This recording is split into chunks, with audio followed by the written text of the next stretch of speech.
Cube Stereo Hybrid 177 HPC je nový vysokozdvihový enduro elektrobicykel určený pre ten najnáročnejší terén. Zdvih rámu aj vidlice je u všetkých modelov rovnaký, a to 170 mm. Ide o prvý e-bike od Cube v tejto kategórii, ktorý má tzv. Mulet kolesá, čo znamená, že vpredu je 29-palcové koleso a vzadu je menšie 27,5-palcové koleso.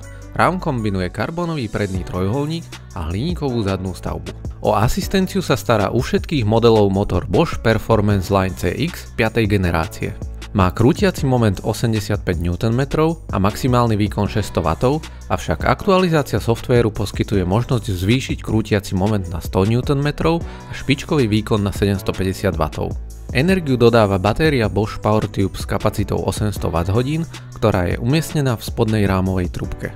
Je odnímateľná cez kryt s tlačidlom, ale nabíjať sa môže aj priamo v bicykli cez port nad motorom.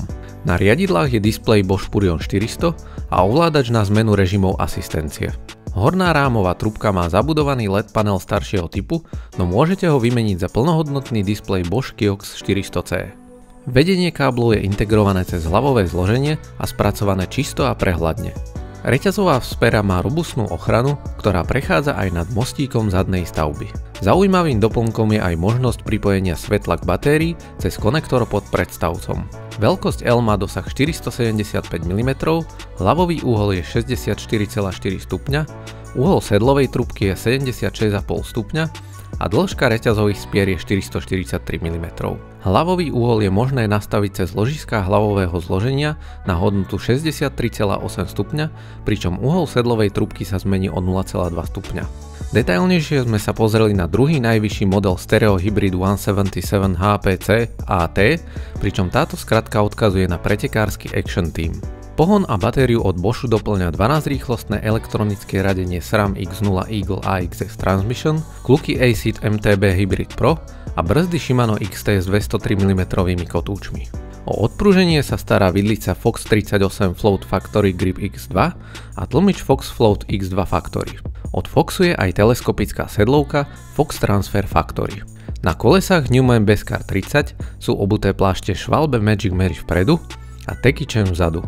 V kompletnej výbave váži 24,1 kg a stojí 7379 €. Cube ponúka 5 verzií tohto e-bajku, pričom základný model Race stojí 4399 €, nasleduje SLX za 5129 €, TM za 6359 €, AT za 7379 € a najvyšší model SLT vychádza na 8899 €.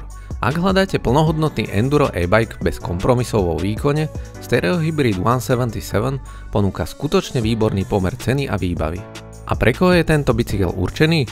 Jednoducho pre tých najväčších milovníkov endura a ťažkého terénu, ktorí sa chcú na trailoch voziť dookola bez toho, aby sa výraznejšie unavili pri šliapaní do kopca. Veľká baterka tiež poskytuje obrovskú kapacitu, ktorá vám bez problémov vydrží aj na celodenných výletoch. Vďaka širokej ponuke verzií si vyberie každý od jazdcov hľadajúcich najvýhodnejší pomer ceny a výkonu až po tých, ktorí chcú špičkovú techniku bez obmedzení.